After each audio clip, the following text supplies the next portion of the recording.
ಮಕ್ಕಳು ಮದುವೆ ಮುಗಿದ ತಕ್ಷಣ ನನ್ನ ತಲೆಯಲ್ಲಿ ಇದ್ದಿದ್ದು ನಾನು ಮತ್ತೆ ಒಂದು ಪ್ರೇಮ್ ಲೋಕ ಸಿನಿಮಾ ಮಾಡಲೇಬೇಕು. ಅದು ಮಾಡಬೇಕು ಅಂದರೆ ನಾನು ಫಸ್ಟ್ ತಗೊಂಡಿದ್ದ ಡಿಸಿಷನ್ ಏನಂದರೆ, ನಾನು ನನ್ನ ಕುಟುಂಬದ ಜೊತೆ ಇರಬಾರ್ದು, ನನ್ನ ಹೆಂಡತಿ ಜೊತೆ ಇರಬಾರ್ದು, ನನ್ನ ಮಕ್ಕಳ ಜೊತೆ ಇರಬಾರ್ದು. ನಾನು ನನ್ನ ಸಿನಿಮಾ ಜೊತೆ ಇರಬೇಕು, ನಾನು ನನ್ನ ಜೊತೆ ಇರಬೇಕು, ನನ್ನ ಜೊತೆ ಶಿವ ಇರಬೇಕು. ಇಷ್ಟೇ. ಸೊ 2.5 ವರ್ಷದಿಂದ ನಿಮಗೆ ಮತ್ತೆ ಒಂದು ಪ್ರೇಮ್ ಲೋಕ ಥರ ಒಂದು ಸಿನಿಮಾ ಕೊಡೋದಕ್ಕೆ ನಾನು ನನ್ನ ಕುಟುಂಬನ ಸ್ಯಾಕ್ರಿಫೈಸ್ ಮಾಡಿದ್ದೀನಿ, ತ್ಯಾಗ ಮಾಡಿದ್ದೀನಿ. ಅದಕ್ಕೆ ನಾನು ಒಬ್ಬನೇ ಕೆಲಸ ಮಾಡಿದ್ದೀನಿ. ಒಬ್ಬನೇ ಕೆಲಸ ಮಾಡಬೇಕು ಅನ್ನೋ ದುರಾಂಕಾರ ಅಲ್ಲ, ಅಹಂಕಾರ ಅಲ್ಲ. ಇವತ್ತು ಯಾರು ಕೂರೋದಿಲ್ಲ ಕೆಲಸ ಮಾಡೋದಕ್ಕೆ, ಹಸಿವಿಲ್ಲ ಯಾರಿಗೂ ಇವತ್ತು.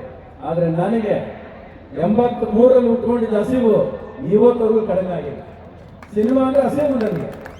ಏನೋ ಮಾಡಬೇಕು, ಏನೋ ಮಾಡಬೇಕು. ನೀವು ಮತ್ತೆ ಅನ್ಕೋಬೋದು, ಏನೋ 15 ವರ್ಷ ಏನು ಕಿಸಿಲ್ಲ ಇಲ್ವಲ್ಲ ನೀವು ಅಂತ ಅನ್ಕೋಬೋದು. ಅವ್ರು ಏನು ಕಿಸಿಯಕ್ಕಾಗೋದಿಲ್ಲ. ಕೆಲವು ಸರಿ ಏನಕ್ಕಾಗೋದಿಲ್ಲ ಅಂದರೆ ಸರ್ವೈವಲ್. ಸ್ವಲ್ಪ ದಿವಸ ಬದುಕಿದ್ರೆ ಸಾಕು. ಕುಟುಂಬದ ಪ್ರೆಷರ್ಸ್ ಇರುತ್ತೆ, ಫೈನಾನ್ಷಿಯಲ್ ತಲೆನೋವಿರುತ್ತೆ, ಸ್ವಲ್ಪ ಸಂಪಾದನೆ ಮಾಡ್ಕೊಂಡು ಹಂಗೆ ಬದುಕಿದ್ರೆ ಸಾಕು ಅನಿಸ್ಬಿಡ್ತು. ಆದರೆ 2.5 ವರ್ಷದ ಅನಿಸಿದ್ದು ನನಗೆ ಸಾಕು ಬದುಕಿದ್ದು. ಬದುಕಾಗಿದ್ರೆ ನೀವು ಅನ್ಕೊಂಡೇನು ಬದುಕು, ಇಲ್ಲ ಸಿನಿಮಾನೇ ಮಾಡಬೇಡ, ಮಾಡಿದ್ರೆ ನೀನು ಅನ್ಕೊಂಡೆ ಸಿನಿಮಾ ಮಾಡು ಅಂತ. ಆವಾಗ ಮಾಡೋಕ್ಕೆ ಸ್ಟಾರ್ಟ್ ಮಾಡಿದ್ದೆ I am god the crazy ಅಂತ. ಅದಕ್ಕೆ ತಕ್ಕಾಗೆ ನಾನು ಇವತ್ತು 3:30 ಗಂಟೆಗೆ ಎದ್ದೇಳ್ತಾನೆ. ಬೆಳಗ್ಗೆ 3:30 ಗಂಟೆಗೆ ಎದ್ದೇಳ್ತೀನಿ. ರಾತ್ರಿ ಯಾವಾಗ ಕಳಿಸ್ತೀನಿ ನನಗೆ ಗೊತ್ತಿರಲ್ಲ. ಯಾವಾಗಲೇ ಸೋಫಾ ಮೇಲೆ ಮಲಗಿರ್ತೀನಿ, ಮತ್ತೆ ಎತ್ಕೊಳ್ತೀನಿ. ನನ್ನ ಜೊತೆ ಇರೋದು ಒಬ್ಬನೇ, ಲಾರ್ಡ್ ಮಹಾದೇವ ಶಿವ ಒಬ್ಬನೇ ನನ್ನ ಜೊತೆ ಟ್ರಾವೆಲ್ ಮಾಡ್ತಿರೋದು. ಅವ್ನು ಕೆಲಸ ಮಾಡಿಸ್ತಾ ಇದ್ದಾನೆ, ನಾನು ಮಾಡ್ಕೊಂಡು ಬಂದಿದ್ದೀನಿ. 35 ಹಾಡು ಅಂತ ಹೇಳಿದ್ರು. ಸುಮಾರು ಹಾಡುಗಳಿವೆ, ಮ್ಯೂಸಿಕ್ ಬಿಡ್ಸಿದೆ. ಇಡೀ ಪಿಕ್ಚರು ನಿಮ್ಮ ಜೀವನದಲ್ಲಿ ಅಂಥ ಅನುಭವ ಮತ್ತೆ ಸಿಗೋದೇ ಇಲ್ಲ. ಇವತ್ತಿನ ವೇದಿಕೆ ಮೇಲೆ ಹೇಳಿರ್ತೀನಿ, ನೆನಪಿಟ್ಕೊಳ್ಳಿ, ನಾನು ಹೇಳಿರ್ತೀನಿ.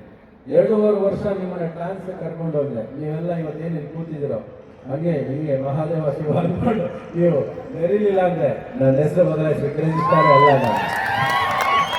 ಅದು ಒಂದು ವೇದಿಕೆ ಮೇಲೆ ಹೇಳಿರ್ತೀನಿ ನಾನು. ಅಂದರೆ 2.5 ವರ್ಷ ನಾನು ಒಂದು ದಿವಸ ಶೂಟಿಂಗ್ ಮಾಡಿದ್ದೀನಿ. ನಾನು ಸಿನಿಮಾನ ನಾನು ಒಂದು ದಿವಸ ಪ್ರತಿ ಒಂದು ಕೆಲಸ, ಒಂದು ಕಾಸ್ಟ್ಯೂಮ್ ಡಿಸೈನಿಂದ ಹಿಡಿದು, ಡೈಲಾಗ್ಸಿಂದ ಹಿಡಿದು, ಲಿರಿಕ್ಸಿಂದ ಹಿಡಿದು, ಸಂಗೀತದಿಂದ ಹಿಡಿದು ಎಲ್ಲ ನಾನು ಒಬ್ಬನೇ ಮಾಡಿರೋದು. ಇದು ದುರಾಂಕಾರ ಅಂತ ಅಂದ್ಕೊಳ್ಳಿ, ಅಹಂಕಾರ ಅಂತ ಅಂದ್ಕೊಳ್ಳಿ, ಅಂದರೆ ಅದೇನು ಬೇಜಾರಿಲ್ಲ. ಬಟ್ ನಾನು ಒಬ್ಬನೇ ಮಾಡಿದ್ದೀನಿ. ಮಾಡುವ ಕೆಲಸ ಕೂಡ ನೀವು ನೋಡಿದ್ರೆ ಗೊತ್ತಾಗುತ್ತೆ ಆ ಕೆಲಸ ಏನು ಮಾಡಿದೆ, ಏನು ಮಾಡಿಸಿದೆ ನಾವು.